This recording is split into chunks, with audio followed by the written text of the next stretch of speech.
লাহিড়ী বাবা আশ্রম কিভাবে যাবেন, সপ্তাহে কোন কোন দিন খোলা থাকে এই আশ্রম, ভোগ প্রসাদের তথ্য এবং আশ্রমের ইতিহাস আজকের এই ভিডিওতে সমস্ত তথ্য এই ভিডিওর মাধ্যমে শেয়ার করতে চলেছি।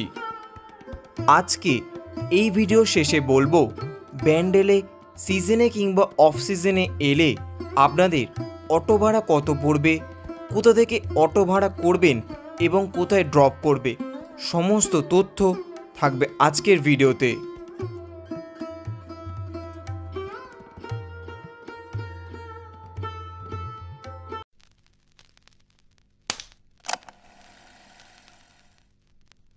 নমস্কার বন্ধুরা, আশা করি সকলে ভালো আছেন এবং সুস্থ আছেন। ব্যান্ডেল সিরিজের চতুর্থ পর্বে আপনাদের সবাইকে জানাই স্বাগতম। আজকে আমি এসেছি লাহিড়ী বাবা আশ্রমে। এই লাহিড়ী বাবা আশ্রম সপ্তাহে কোন কোন দিন খোলা থাকে এবং কটা থেকে কটা পর্যন্ত খোলা থাকে, এই সমস্ত তথ্য আজকে আপনাদের মধ্যে সমস্তটা শেয়ার করতে চলেছি। তাহলে চলুন বেশি কথা না বলে, বেশি দেরি না করে আজকে ভিডিওটি শুরু করা যাক। ব্যান্ডেল সিরিজের প্রতিটি পর্বে আপনাদের আমরা যেমনটা দেখিয়েছি তা হলো আমরা হাওড়া থেকে ব্যান্ডেলে লোকাল ট্রেনে করে গিয়েছিলাম, তারপর স্টেশনে নেমে একটি অটো রিজার্ভ করে নিয়েছিলাম এবং এই অটো ভাড়া কত তার তথ্য আজকের ভিডিও শেষে থাকবে। আজ আমরা এসেছি হুগলির রাজহাটে লাহিড়ী বাবা আশ্রম, যাকে এখানকার মানুষ ভালোবেসে আধরালয় বলে ডাকেন। 2003 সালে স্থাপিত এই আশ্রম আধ্যাত্মিক সাধক লাহিড়ী মহাশয়কে উৎসর্গ করা হয়েছে। চলুন এই আশ্রমের শান্তিপূর্ণ পরিবেশে নিজেকে কিছুক্ষণের জন্য হারিয়ে ফেলি। ব্যান্ডেল স্টেশন থেকে আপনারা যখন এই লাহিড়ী বাবা আশ্রমে আসবেন অটো করে, তখন দেখতে পাবেন রাস্তার দুধারে গাছের সারি যেন আপনাদের নিয়ে চলে আসছে এক অন্য জগতের দিকে। এখানে এসে মন যেন শান্ত হয়ে যায়। লাহিড়ী বাবা আশ্রমে প্রবেশ করার সময় আপনারা দেখতে পাবেন আশ্রমের বাইরে বেশ কিছু ফুলের দোকান এবং বেশ কিছু চায়ের দোকান রয়েছে। আশ্রমে প্রবেশ করার আগে আপনাদের এই দোকানগুলিতেই নিজেদের জুতো এখানে রেখে দিতে হবে, তবে বেশ সামান্যই পয়সা নেওয়া হয়। আশ্রম চত্বরে প্রবেশ করতেই এক অনন্য অনুভূতি, চারিদিকে নীরবতা, মাঝে মাঝে পাখির ডাক আর সেই সঙ্গে শান্তির পরশ।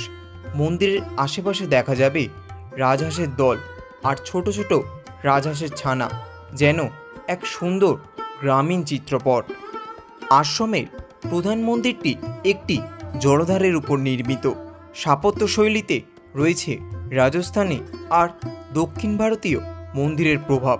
এই মন্দিরের গঠন মানুষের শরীর অনুকরণে, যা বাস্তুশাস্ত্র, যোগশাস্ত্র, গভীর তত্ত্বকে প্রতিফলিত করেছে। মন্দিরের কাঠামো বাস্তুপুরুষ মণ্ডল অনুযায়ী তৈরি। কেন্দ্রস্থলে ব্রহ্মস্থান, যেখান থেকে সমস্ত শক্তির উৎস। এই ভাবনার পেছনে রয়েছে বিশ্বাস মানুষ ও ব্রহ্মাণ্ড এক অভিন্ন শক্তির প্রতিফলন। মন্দিরের মূল কক্ষে আছেন লাহিড়ী মহাশয় ধ্যানভগ্ন ভগ্নিতে।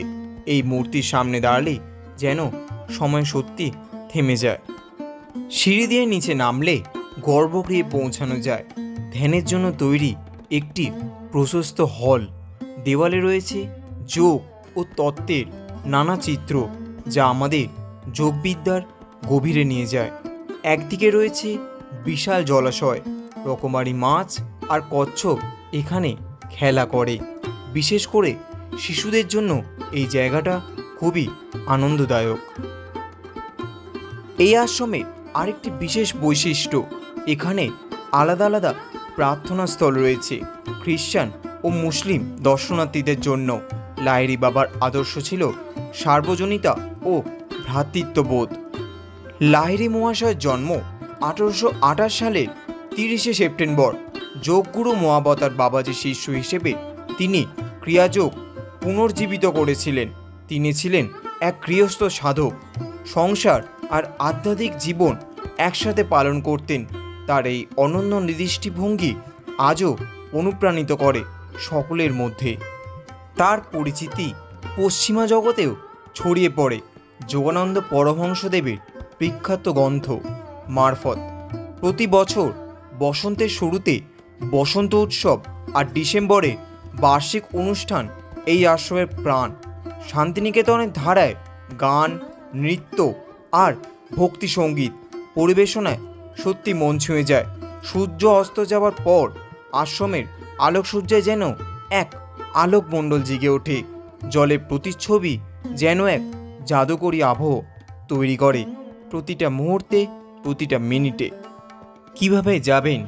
ব্যান্ডেল জংশন থেকে লোকাল ট্রেনে এসে সেখান থেকে অটো, টোটো বা যে কোনো গাড়ি রিজার্ভ করে নিন। গাড়িতে এলে জিপিএস ব্যবহার করে ব্যান্ডেল পৌঁছে তারপর কিছুটা স্থানীয় লোকেদেরও জিজ্ঞাসা করুন।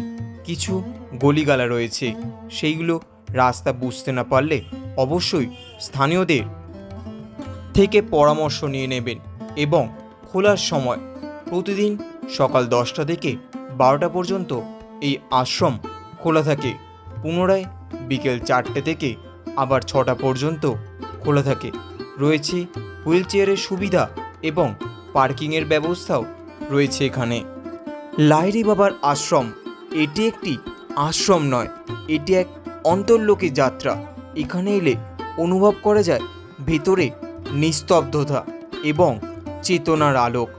যদি ভিডিওটি ভালো লাগে লাইক করতে এই অবধি ভুলবেন না। এরপর আমরা জেনে নেব এই গোটা ব্যান্ডেল সিরিজের অটো রিজার্ভ করলে কত টাকা নেয় সিজন এবং অফ সিজনে, এবং জানবো আপনাদের ড্রপ করবে কোথায় এবং পিক আপ করবে কোথায়। সমস্ত তথ্য রইল এই ভিডিওতেই, দেখে নিন।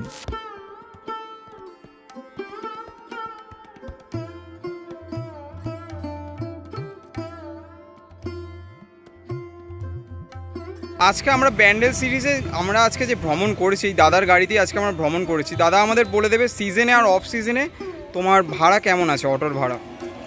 অফ সিজনে ওই 800 টাকা, 700-800 টাকায় মানুষ ঘুরিয়ে দেবে।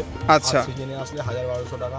সিজনে এলে 1000 থেকে 1200 টাকা। আর যখন আমরা আজকে যেমন এপ্রিলের এন্ডে এসেছি, এটা এখন অফ সিজন চলছে, এই সময়টা 700 থেকে 800 টাকা।